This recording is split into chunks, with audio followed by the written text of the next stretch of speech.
तो आप लोग सर नंबर में तो ज्यादा है 40, तो कोशिश करूंगा कि एडजस्ट हो जाए एक ही ग्रुप में। अदरवाइज हम लोग क्या करते हैं, आधा ग्रुप में दिखाते हैं, है ना। तो मैं कुछ निवेदन करता हूँ कि आप सब खड़े हो जाए, पेन कॉपी सब कुछ रख दें, बस केवल सुने, है ना। आ जाइए इस तरफ बच जाइए, इस तरफ थोड़ा सा यहाँ से कहीं हो जाए, ऐसे सर ऐसे चलेंगे सीधा, फिर वैसे वापस आएंगे, है ना। वापस सबको देखने का मौका मिले। तो जिस तरह से मैंने पैटर्न बताया था ना कि खेती पे वो आई पूरा पैटर्न, उसी पैटर्न के आधार पे ही सारी मशीनों को यहाँ पे जमाया गया है ना।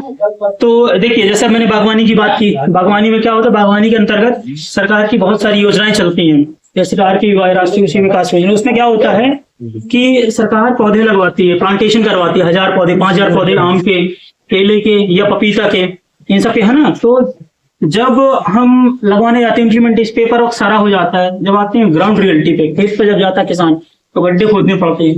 नर्सरी से तो प्लांट मिल गए, ड्रिप इरिगेशन सब कुछ मिल गया, लेकिन गड्ढे खोदेगा जब तो मैन पावर लगेगा, लेबर लगेगी, टाइम लगेगा। और सबसे महत्वपूर्ण बात, कुछ गड्ढे कम गहरे होंगे, कुछ ज्यादा गहरे हो जाएंगे।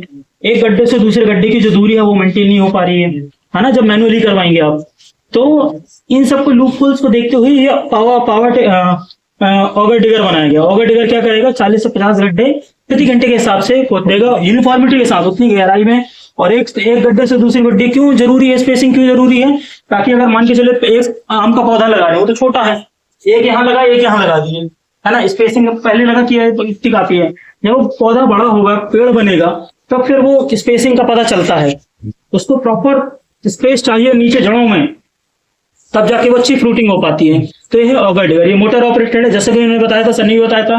कुछ मशीनें मोटर ऑपरेटेड होंगी, पशु चलित होंगी, ट्रैक्टर चलित होंगी, स्वचलित होंगी, और कुछ एआई और आईओटी बेस्ड होंगी, है ना। तो हर प्रकार की मशीनें हैं। अब जैसे ये वाले पटेला हैरो हो गया, आजकल के डेट में हम इस्तेमाल नहीं कर रहे हैं, ठीक है। लेकिन क्या होता है, पटेला हैरो मतलब डिस्क हैरो तो सुना होगा आपने, डिस्क हैरो प्राइमरी टीवीएस के लिए चलाते होंगे। तो ये मिट्टी का मैनिपुलेशन का काम करता है, इसी को ये आधार मानते। जब माने ज्यादा मैनिपुलेशन हुआ, तब फिर और खोजी कि डिस्क बनाई जाए, डिस्क को ऐसे फैलाया जाए कि ज्यादा मैनिपुलेशन हो, मिट्टी का ज्यादा मतलब घुमाव फिराव हो, तो अच्छे से फसल पैदा होगी। तो इसको आधार मानते हुए आज के डेट में हम डिस्क हैरो यूज करते हैं। उसी तरह ये वाला मोल प्लाउ जब जल भराव की समस्या आ जाती है ना खेतों में, अब तो खैर पानी की कमी कम होता है, लेकिन जब जल भराव की समस्या होती है तो क्या होता है कि पानी कैसे निकालें, निकासी कैसे हो पानी का। तो ये 3 हिस्से से मोल प्लाउ डेवलप किया गया। ये क्या करता है, जमीन के नीचे 3-4 फुट गहराई में एक मोल क्रिएट करता है, पानी रिस के बाहर निकलता है, और आप पाइप फिट कर सकते हैं इसमें।